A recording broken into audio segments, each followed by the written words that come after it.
Hello dear students. तो हम लोगों ने बेटा हम लोग पढ़ रहे थे पंचुएशन। क्या पढ़ रहे थे बेटा? पंचुएशन, जिसमें से हम आपको एक वीडियो प्रोवाइड करा चुके हैं, यानी कि पार्ट वन में हम लोगों ने क्या पढ़ा बेटा? Full stop. क्या पढ़ा? फुल स्टॉप पढ़ लिया है और क्वेश्चन मार्क पढ़ लिया है। क्या पढ़ लिया है? क्वेश्चन मार्क और फुल स्टॉप पढ़ लिया है। ठीक, आई होप हमने फुल स्टॉप और क्वेश्चन मार्क का फुल ऑपरेशन कर दिया था। फुल ऑपरेशन मतलब पूरी तरह से हमने हर जितने भी रूल्स होते हैं सारे रूल्स क्लियर करा दिए थे, और अच्छे से मेरे अकॉर्डिंग तो आपको समझ में भी आ गया होगा, और पंचुएशन क्या होता है ये भी हम आपको बहुत अच्छे से बता चुके थे। ठीक, आज हम लोग बात करेंगे कॉमा। थर्ड पंचुएशन है हमारी कॉमा। आज हम लोग पढ़ेंगे कॉमा। पंचुएशन मार्क आप जानते हुए इस तरह से बनता है। ठीक, तो कॉमा के रूल्स आज हम लोग जानेंगे। ठीक है, और मेरे हिसाब से हमने इतने इजी वे में सारे रूल्स लिखने की कोशिश की है कि कोई भी कंफ्यूजन नहीं होना चाहिए। तो आज हम लोग बात करेंगे कॉमा। ठीक है, तो चलिए देखते हैं फर्स्ट रूल क्या है कॉमा में, कि एक ही पार्ट ऑफ स्पीच के। अब पार्ट ऑफ स्पीच क्या होता है ये बात आप लोगों को बहुत अच्छे से पता होना चाहिए। Part of speech 9 part of speech होते हैं। कितने पार्ट ऑफ स्पीच होते हैं बेटा? 9। पढ़ा भी होगा आप लोगों ने। नाउन, प्रोनाउन, वर्ब, एडजेक्टिव, ठीक है, adverb, preposition, conjunction, interjection, article. कितने पार्ट ऑफ स्पीच होते हैं? 9। तो पार्ट ऑफ स्पीच पता है ना। अब थोड़ा सा ये भी आपको पता होना चाहिए noun, pronoun, verb, adjective, adverb, preposition, conjunction, interjection क्या होता है। बाकी हम विस्तृत रूप में सब आपको पढ़ाएंगे। ठीक है, डोंट वरी, बी हैप्पी। तो एक ही पार्ट ऑफ स्पीच के 2 से अधिक शब्दों को, कोई एक ही पार्ट ऑफ स्पीच हो, जैसे नाउन हो या प्रोनाउन हो या वर्ब हो, इनके 2 से अधिक शब्दों को, 2 से अधिक, 2 नहीं 2 से अधिक शब्दों को पृथक यानी अलग करने के लिए, जब एक ही पार्ट ऑफ स्पीच के नाउन या प्रोनाउन के 2 या 2 से अधिक, 2 नहीं 2 से अधिक शब्द हो, 2 से अधिक शब्द एक साथ यूज किए गए हो, या 2 पार्ट ऑफ स्पीच एक साथ यूज किए गए हो, तो उनको पृथक करने के लिए, अलग करने के लिए, जबकि अंतिम 2 शब्द एंड से जोड़े गए हो। अंतिम 2 शब्द किससे जोड़े गए हो बेटा? एंड से जोड़े गए। अंतिम 2 शब्द एंड से जुड़े हो, बाकी अगर पार्ट ऑफ किसी भी पार्ट ऑफ स्पीच के 2 से अधिक शब्द हैं तो उनको कॉमा के द्वारा पृथक यानी अलग किया जाता है। जैसे कि एग्जाम्पल लिखे हुए हैं आप लोगों के सामने, मुनीष, महेश। मुनीष नाउन है, महेश नाउन है, रमेश। देखो 2 से अधिक पार्ट ऑफ स्पीच है। पार्ट ऑफ स्पीच क्या? नाउन है, नाउन पार्ट ऑफ स्पीच का ही तो भाग है ना, स्पीच का ही भाग है। तो मुनीष, महेश, रमेश 2 से अधिक हो गए, तो सबको कॉमा के द्वारा अलग किया गया है। और अंतिम दोनों शब्द किससे जुड़े हैं बेटा? अंतिम दोनों शब्द ध्यान से देखो एंड से जुड़े हो, यानी कि एक ही पार्ट ऑफ स्पीच के 2 से अधिक शब्द हैं, ये सब नाउन है। 2 से अधिक शब्दों को पृथक करने के लिए, जबकि अंतिम 2 शब्द एंड से जुड़े हैं अंतिम 2 शब्द एंड से, बाकी सबको कॉमा के द्वारा अलग किया जाता है। Munish, Mahesh, Ramesh and Mukesh are brothers. Clear है? मेरे हिसाब से यहां तक आपको समझ में आ गया होगा। नेक्स्ट सेंटेंस लिखा हुआ है, the journey was long, dull and dangerous. Journey थी, लॉन्ग थी, डल थी, लंबी थी, उबाऊ थी, एंड डेंजरस भयावह थी, यानी कि भयानक थी। ठीक है, तो ये लॉन्ग, डल एंड डेंजरस ये जो है ये एडजेक्टिव है, क्योंकि जर्नी की विशेषता क्या है? एडजेक्टिव। पार्ट ऑफ स्पीच, एक ही पार्ट ऑफ स्पीच है ना, तो एक ही पार्ट ऑफ स्पीच के 2 से अधिक शब्द, देखो 1 2 3, 2 से अधिक शब्दों को पृथक करने के लिए, जबकि अंतिम 2 शब्द को एंड से जुड़े बाकी को अलग करने के लिए कॉमा का यूज करते हैं। क्लियर है? नेक्स्ट है ही डिड हिज वर्क, उसने अपना काम किया। नीटली, क्विकली एंड करेक्टली, उसने अपना काम नीटली किया, साफ सुथरा तरीके से किया, क्विकली जल्दी में किया, और करेक्टली और सही किया। तो ये एडवर्ब है, तीनों ही क्या है बेटा? एडवर्ब है। और एक ही पार्ट ऑफ स्पीच है, तीनों एडवर्ब है। दो से अधिक शब्द भी हैं, उनको पृथक करने के लिए देखो कॉमा का यूज कर लिया। अंतिम दोनों शब्द किससे जुड़े हो? अंतिम में अंतिम वाले दोनों शब्दों को अलग करने के लिए एंड का यूज करते हैं, बाकी सबको कॉमा से अलग करते हैं। क्लियर है? नेक्स्ट सेंटेंस लिखा हुआ है बेटा, I want to buy a pencil, a pen, a notebook and some papers. ठीक है, देखो pencil, pen, notebook and some paper, ये सब नाउन है। क्या है? नाउन है। तो एक ही पार्ट ऑफ स्पीच है कि दो से अधिक शब्द हैं। देखो दो से अधिक है, एक दो तीन चार हैं। दो से अधिक शब्दों को अलग करने के लिए अंतिम दोनों शब्द किससे जुड़े हैं? एंड से। बाकी सबको किससे अलग किया जाएगा? कॉमा से। क्लियर है? I want to buy a pencil, pen, notebook and some papers. मैं खरीदना चाहता हूँ, क्या? पेंसिल खरीदना चाहता हूँ, पेन खरीदना चाहता हूँ, किताब एक कॉपी खरीदना चाहता हूँ, एंड सम पेपर्स, और कुछ पेपर्स भी मुझे चाहिए। तो क्लियर है? यहां तक मेरे हिसाब से आपको फर्स्ट रूल बेटा बहुत अच्छे से समझ में आ गया होगा। नेक्स्ट रूल है, इसको समझ लेते हैं, नॉमिनेटिव ऑफ एड्रेस। नॉमिनेटिव का मतलब होता है बेटा सब्जेक्टिव। सब्जेक्टिव क्या होता है? सब्जेक्टिव, यानी कि सब्जेक्ट को एड्रेस, एड्रेस मतलब होता है संबोधित करना।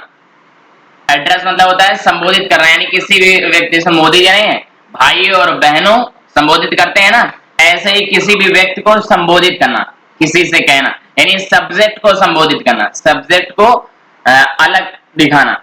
वोकेटिव केस, वोकेटिव केस क्या होता है? वोकेटिव केस के नाउन के लिए, अच्छा अशोक, ही, यू, बॉयज, मोहन, हरि, कामा करके कहीं पर भी लिखे हो, कॉमा करके कहीं पर भी ऐसे लिखे हो, इसी कंडीशन को ही वोकेटिव केस बोलते हैं। क्या बोलते हैं?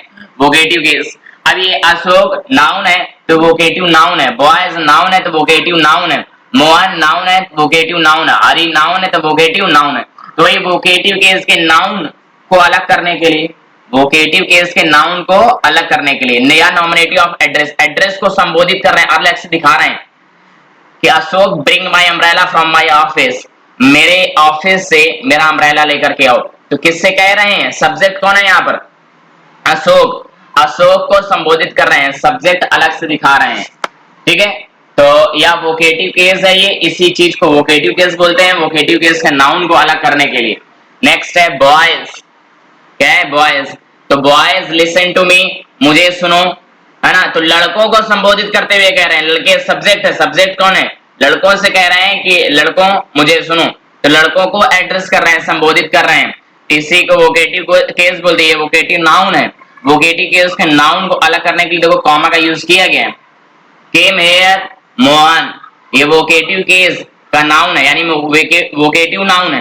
मोहन को क्या किया जा रहा? एड्रेस किया जा रहा, तो कॉमा के द्वारा क्या कर दिया? अलग कर दिया। नेक्स्ट है हरी डू योर वर्क, हरी अपना काम करो।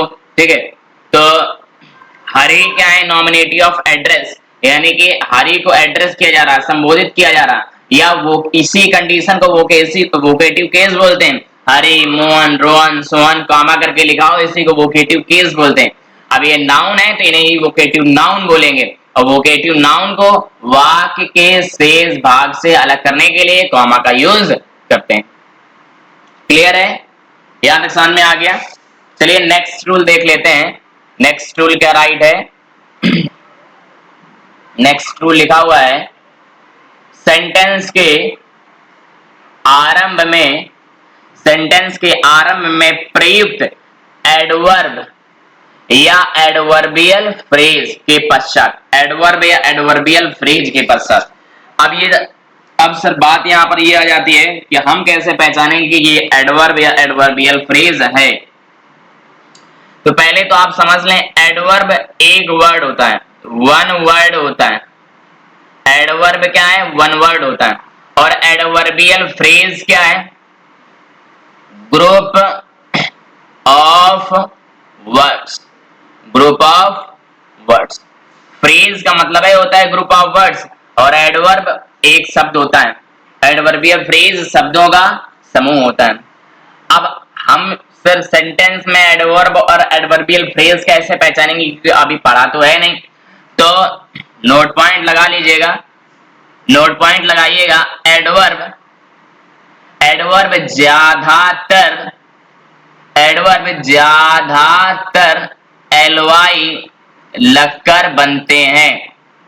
एडवर्ब ज्यादातर एलवाई लगकर बनते हैं, यानी किसी भी एडजेक्टिव में आप अगर एलवाई लगा दो तो क्या बन जाएंगे, एडवर्ब हो जाता हो। ठीक, और एक तरीका पहचानने का है, एक नोट पॉइंट और लगाइए, एक नोट पॉइंट और लगाइए। How, when, where, how when where why, how when where why, इनके जो रिप्लाई मिलेंगे, इनके जो रिप्लाई मिलेंगे या मिलते हैं, इनके जो रिप्लाई मिलते हैं वो या तो एडवर्ब होंगे या एडवर्बियल फ्रेज होंगे। फर्स्ट नोट पॉइंट क्या लगाया हमने, बताया आपको कि एडवर्ब ज्यादातर एडजेक्टिव में एलवाई लगकर बनते हैं, एडजेक्टिव में एलवाई लगकर बनते हैं। और सेकंड मेथड हमने आपको क्या बताया एडवर्ब या एडवर्बियल फ्रेज पहचानने का, कि हाउ, व्हेन, वेयर, व्हाई, इनके जो रिप्लाई मिलेंगे, इनके जो प्रति उत्तर मिलेंगे, जो रिप्लाई मिलेंगे, वो या तो एडवर्ब होंगे या एडवर्बियल फ्रेज होंगे। क्लियर है? एडवर्ब हमने आपको बता दिया एक शब्द होगा, एडवर्बियल फ्रेज क्या होगा, शब्दों का समूह होगा। क्लियर है? चलिए देख लेते हैं सेंटेंस, एग्जांपल देख लेते हैं। फॉर्चुनेटली, देखो फॉर्चुनेटली एलवाई लगा हुआ है ना, यानी कि ये क्या है, एडवर्ब। तो ये होता है सेंटेंस के आरंभ में, शुरुआत में प्रयुक्त, अगर सेंटेंस के स्टार्टिंग में एडवर्ब हो या एडवर्बियल फ्रेज हो स्टार्टिंग में, तो एडवर्ब या एडवर्बियल फ्रेज के पश्चात, देखो एडवर्ब है उसी के पश्चात कॉमा का यूज कर लिया। Fortunately the thief did not enter my house. Clear है? तो ये फॉर्चुनेटली क्या है, एडवर्ब, क्योंकि एक शब्द है बेटा। नेक्स्ट है at last he reached the top of the mountain. He reached the top of the mountain, वह माउंटेन यानी कि पर्वत की टॉप शिखर तक पहुंच गया। He reached the top of the mountain. When he reached the top of the mountain, when, कब वह माउंटेन के टॉप पर पहुंचा, when, कब, कब पहुंचा, at last। ये एक शब्द नहीं है, ये एक बेटा वन वर्ड नहीं है, ये वन वर्ड नहीं है। देखो यहाँ पर एक एट है और एक लास्ट है, एट लास्ट। देखो दो शब्द है ना, यानी कि दो एक से अधिक हो, बस वो ग्रुप ऑफ वर्ड हो गया, ग्रुप ऑफ वर्ड हो गया, यानी कि ये क्या है, ये एडवर्बियल फ्रेज है। ये क्या है, एडवर्बियल फ्रेज, एडवर्बियल फ्रेज है।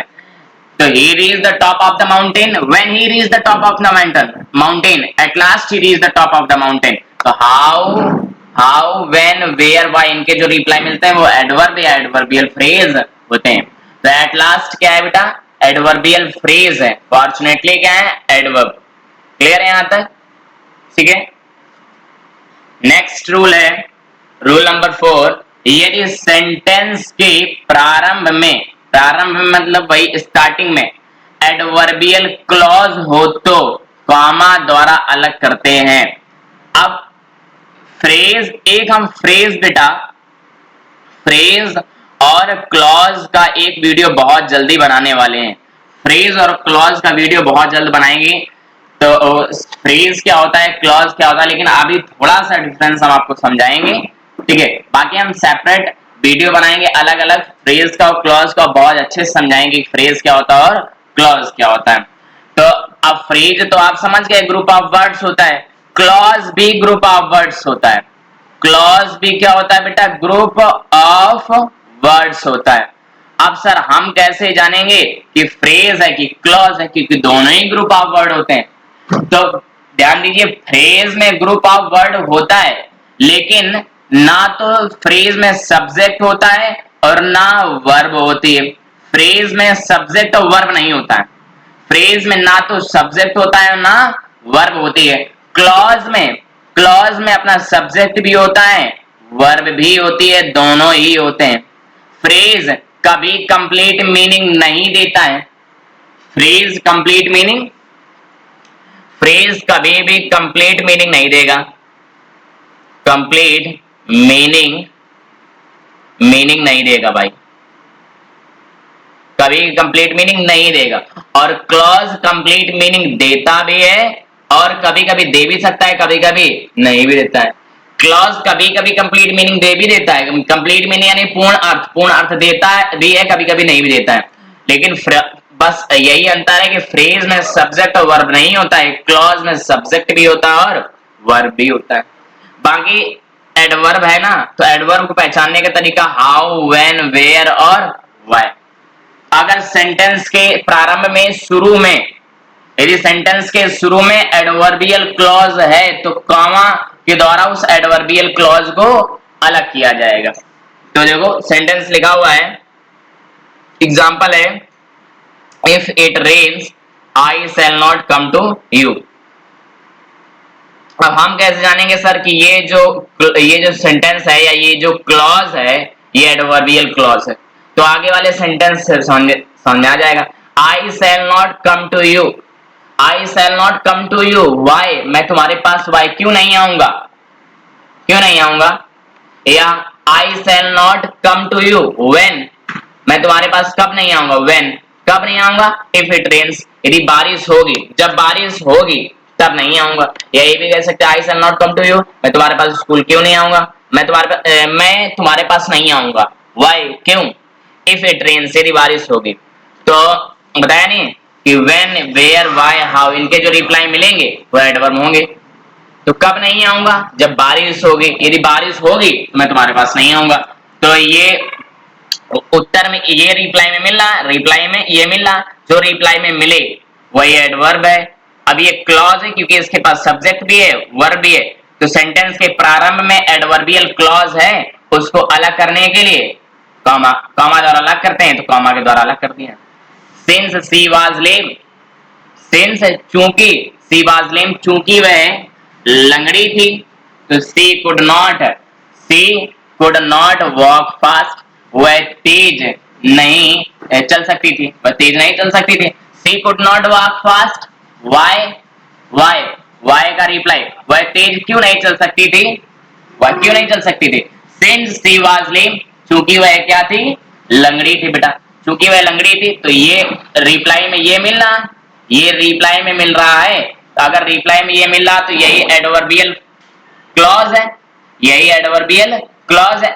एडवर्बियल क्लॉज को हमने कॉमा के द्वारा अलग कर लिया, ठीक।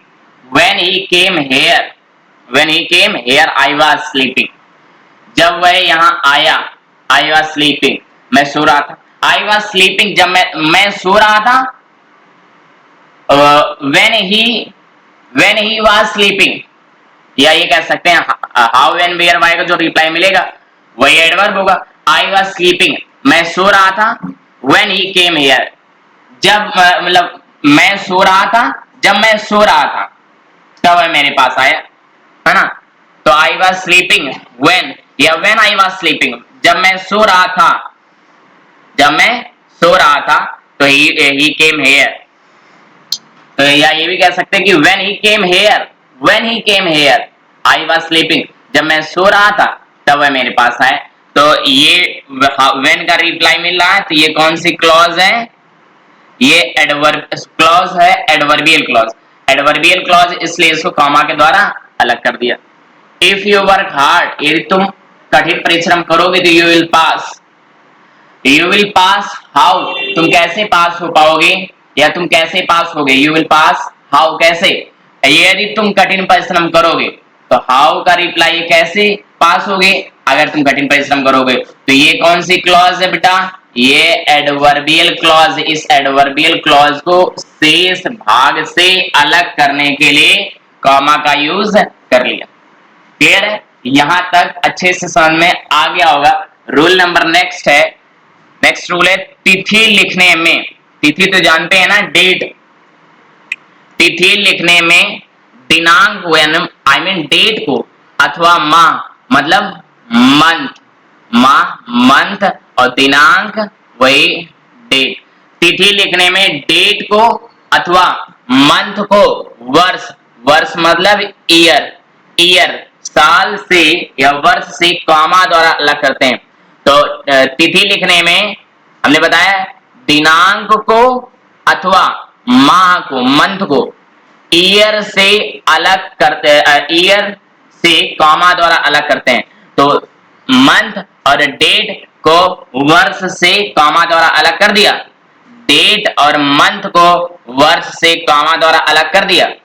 ठीक, तो यही है रूल कि तिथि लिखने में दिनांक को अथवा माह को वर्ष यानी ईयर से कॉमा द्वारा अलग करते हैं।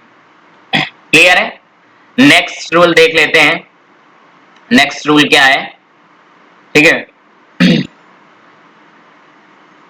नेक्स्ट रूल है बेटा कि यदि यदि नाउन के लिए केस इन एपोजिशन का प्रयोग हुआ हो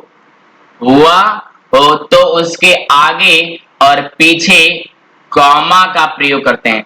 किसी भी नाउन के लिए, कोई भी नाउन हो, उस नाउन के लिए केस इन एपोजिशन का प्रयोग हुआ हो तो केस इन एपोजिशन के आगे और पीछे कॉमा का यूज करते हैं। केस इन एपोजिशन का मतलब क्या होता है? केस इन एपोजिशन का मतलब होता है बेटा समान अर्थ के मामले में, समान अर्थ के मामले। ठीक, केस इन एपोजिशन का मतलब क्या होता है? समान अर्थ के मामले में, यानी कि समान अर्थ हो, अर्थ क्या हो? समान, यानी कि जो अर्थ नाउन का है वही अर्थ केस इन एपोजिशन का हो। केस इन एपोजिशन का मतलब होता है कोई ग्रुप ऑफ वर्ड यूज किया जाएगा, जो अर्थ नाउन का होगा वही अर्थ उस ग्रुप ऑफ वर्ड का होगा, जो अर्थ नाउन का होगा, जो मतलब नाउन का होगा वही केस इन एपोजिशन का मतलब होता है समान अर्थ के मामले में, यानी कि कोई ग्रुप ऑफ वर्ड यूज किया जाएगा उसका भी मतलब वही नाउन का जो मतलब है उस ग्रुप ऑफ वर्ड का मतलब भी वही होगा। ठीक, जैसे एग्जांपल देख लेते हैं। तो अगर कोई किसी भी नाउन के लिए केस इन एपोजिशन का प्रयोग हुआ है तो उसके आगे और पीछे। अब केस इन एपोजिशन हमने बता दिया समान अर्थ के मामले में, अर्थ समान होना चाहिए। ठीक, जैसे कि ये नाउन राम क्या है? नाउन है। पंडित नेहरू क्या है? नाउन है। मिसेस इंदिरा गांधी क्या है? नाउन है। दिल्ली क्या है? नाउन है। तो Ram comma son of Dasharath comma killed Ravan. अब देखिए जो राम है वही सन ऑफ दशरथ है, जो सन ऑफ दशरथ है वही क्या है? राम है। जैसे ही हम सन ऑफ दशरथ कहेंगे यानी दशरथ के पुत्र, तो दशरथ के पुत्र कौन है? राम। जैसे ही हम राम कहेंगे तो आप क्या कहोगे? दशरथ के बेटे की बात कर रहे हैं क्या सर? हाँ, तो जो राम है वही सन ऑफ दशरथ है, जो सन ऑफ दशरथ है वही राम है, यानी जो राम का मतलब है वही सन ऑफ दशरथ का भी मतलब है, जो सन ऑफ दशरथ का मतलब है वही राम का मतलब है, यानी कि राम तो नाउन है और सन ऑफ दशरथ का मतलब भी राम है। तो ये केस इन एपोजिशन है। ये क्या है? केस इन एपोजिशन है। ये है केस इन एपोजिशन, यानी कि समान अर्थ रख रहे हैं। देखो दोनों ही समान अर्थ रख रहे हैं, जो अर्थ नाउन का है वही अर्थ इसका भी है। जैसे ही हम राम कहेंगे तो आप कहोगे सर सन ऑफ दशरथ की बात हो रही, जैसे ही हम सन ऑफ दशरथ कहेंगे आप कहोगे सर राम की बात हो रही है, दोनों का अर्थ समान है। तो ये नाउन है, इस नाउन के लिए ये केस इन अपोजिशन का प्रयोग किया गया है, तो इसके पहले और इसके बाद में कॉमा का यूज कर लिया गया। क्लियर है? यहां तक समझ में आ गया। नेक्स्ट एग्जांपल है Pandit Nehru, the first prime minister of India was a great politician.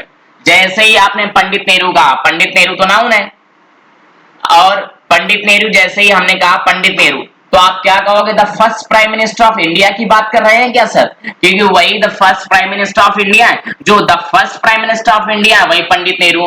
यानी चाहे पंडित नेहरू कह लो, चाहे पंडित नेहरू कह लो, चाहे first prime minister of India कह लो, चाहे first prime minister of India कह लो या पंडित नेहरू कह लो, दोनों का मतलब सेम है। लेकिन पंडित नेहरू नाउन है और पंडित नेहरू के लिए ही आया हुआ the first prime minister of India, यानी दोनों का अर्थ समान है। तो ये क्या है? ये है case in apposition, case in opposition. ठीक है, केस इन अपोजिशन। तो केस इन अपोजिशन तो हमने वही बोला, यदि किसी नाउन के लिए केस इन अपोजिशन का प्रयोग हुआ हो तो उस केस इन अपोजिशन के पहले और उस केस इन अपोजिशन के बाद में कॉमा का प्रयोग करते हैं। क्लियर है? यहां तक समझ में आ गया। नेक्स्ट एग्जांपल लिखा हुआ है मिसेस इंदिरा गांधी। मिसेस इंदिरा गांधी यानी कि Mrs Indira Gandhi the prime minister of India was A lover of peace. जो इंदिरा गांधी थी वो पीस यानी कि शांति की प्रेमी थी वो। ठीक है, तो चाहे आप मिसेस इंदिरा गांधी कह लो चाहे प्राइम मिनिस्टर ऑफ इंडिया कह लो, जैसे ही हम प्राइम मिनिस्टर ऑफ इंडिया कहेंगे आप कहोगे सर इंदिरा गांधी की बात हो रही है। जैसे ही मिसेस इंदिरा गांधी कहेंगे तो आप कहोगे sir the prime minister of India की बात कर रहे हैं क्या आप? यानी कि जो अर्थ इंदिरा गांधी का वही प्राइम मिनिस्टर ऑफ इंडिया, जो प्राइम मिनिस्टर ऑफ इंडिया वही इंदिरा गांधी, यानी दोनों का अर्थ समान है। समान अर्थ के लिए यूज किया गया the prime minister of India. लेकिन इंदिरा गांधी नाउन है, इस नाउन के लिए the prime minister of India का यूज किया गया, तो यही केस इन एपोजिशन है। केस इन एपोजिशन के पहले और केस इन एपोजिशन के बाद में कॉमा का प्रयोग करते हैं। क्लियर है? यहां तक समझ में आ गया होगा। नेक्स्ट सेंटेंस लिखा हुआ है कि Delhi comma the capital of India is a big city. Delhi the capital of India is the big city. अच्छा ये बताइए जो दिल्ली है वही द कैपिटल ऑफ इंडिया है? जो कैपिटल ऑफ इंडिया वही दिल्ली है। जैसे ही हम कैपिटल ऑफ इंडिया कहेंगे तो आप कहोगे सर दिल्ली की बात हो रही है क्योंकि इंडिया की क्या है, कैपिटल है, राजधानी है। जैसे ही हम दिल्ली कहेंगे तो आप क्या कहोगे सर इंडिया की राजधानी की बात कर रहे हैं क्या? तो दोनों समान अर्थ के लिए यूज किए गए। दिल्ली नाउन है और ये ग्रुप ऑफ वर्ड यानी कि केस इन एपोजिशन है, क्योंकि group of word case in apposition के पहले और केस इन एपोजिशन के बाद में हम कॉमा का प्रयोग करते हैं।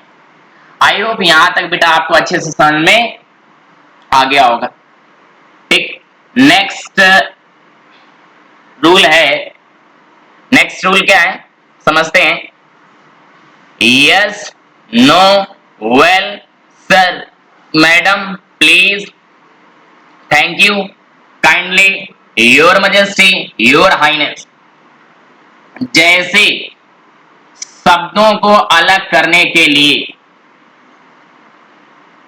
शब्दों को अलग करने के लिए यदि किसी भी सेंटेंस के स्टार्टिंग में या अंत में yes, no, well, sir, madam, please, kindly, thank you, your majesty, your highness जैसे शब्द दिखे आपको, तो इनको वाक्य से अलग करने के लिए भी हम कॉमा का प्रयोग करते हैं। जैसे yes I have taken your pen, yes starting में दिया हो सेंटेंस के, कॉमा लगा दिया। नो सेंटेंस के स्टार्टिंग में दिया है, कॉमा लगा दिया। वेल सेंटेंस के स्टार्टिंग में दिया है, कॉमा लगा दिया। मे आई कम इन, मैडम दिया है, कॉमा लगा दिया। तो क्लियर है? यहां तक मेरे हिसाब से आ गया होगा आपको समझ में। ठीक है, एक रूल और है, अभी देखेंगे हम लोग इसी में। ठीक है, तो नेक्स्ट रूल देख लेते हैं। नेक्स्ट रूल क्या है, कुछ एग्जांपल्स हैं वो भी अभी थोड़ा देख लेते हैं इसी के। साइलेंट प्लीज, तो प्लीज भी बताया था, प्लीज, साइलेंट प्लीज। ठीक है, तो प्लीज को अलग करने के लिए कॉमा का यूज कर लिया। I am quite well, thank you, देखो थैंक यू बताया था ना, थैंक यू को भी देखो कॉमा के द्वारा अलग कर लिया गया। क्लियर है यहां तक? आई होप यहां तक आपको अच्छे से समझ में आ गया होगा। नेक्स्ट रूल है, एक ही शब्द को दोहराते समय, एक ही शब्द को दोहराते समय उनके बीच में कॉमा का प्रयोग होता है। कोई भी एक ही शब्द, एक ही वर्ड को अगर आप रिपीट करोगे, दोहराओगे, तो उसके बीच में हमें कॉमा का यूज करना पड़ेगा। जैसे कि लिखा हुआ है कम, कम माय डियर चाइल्ड, तो कम और कम एक ही वर्ड को रिपीट कर दिया गया, रिपीट किया गया, इसलिए यहां पर किसका यूज कर लिया गया है, कॉमा का यूज कर लिया गया। तो आई होप यहां तक आपको समझ में आ गया होगा। तो आज की क्लास में हम लोग इतना ही रखेंगे, बाकी मिलेंगे नेक्स्ट क्लास में। हाँ, एक काम और कर दिया करें बेटा, चीजें अगर समझ में आ रही हैं तो वीडियो को लाइक जरूर कर दिया करें। क्या किया करें बेटा, लाइक कर दिया करें। और जो साथीगण भी हैं आपके जो पढ़ने वाले, उन्हें वीडियो शेयर जरूर कर दिया करें, ताकि बस ये जब हम फ्री ऑफ कॉस्ट पढ़ा ही रहे हैं, कोई चार्ज भी नहीं है, तो जितने बच्चे इस चीज का फायदा ले सके उतना ही ज्यादा होगा मेरे लिए अच्छा, मेरे लिए उतना ही ज्यादा अच्छा होगा। ठीक है, तो चैनल को लाइक बस वीडियो को लाइक करने से थोड़ा सा ये है कि हमें मोटिवेशन मिलता है। आप अगर वीडियो लाइक करते हैं थोड़ा सा हमें ये लगता है कि बच्चे चीजें लाइक कर रहे हैं जो भी हम पढ़ा रहे हैं, ठीक है। और शेयर करने से ये होगा कि आपका प्रॉफिट प्लस आप किसी और का भी प्रॉफिट सोच रहे हैं। और अगर चैनल पर नए हैं चैनल को सब्सक्राइब जरूर कर लिया करें, ठीक, ताकि हर एक वीडियो का नोटिफिकेशन आपके पास आ सके, किसी भी वीडियो को आप मिस ना कर सकें। तो thank you for watching this video and take care and good bye everyone.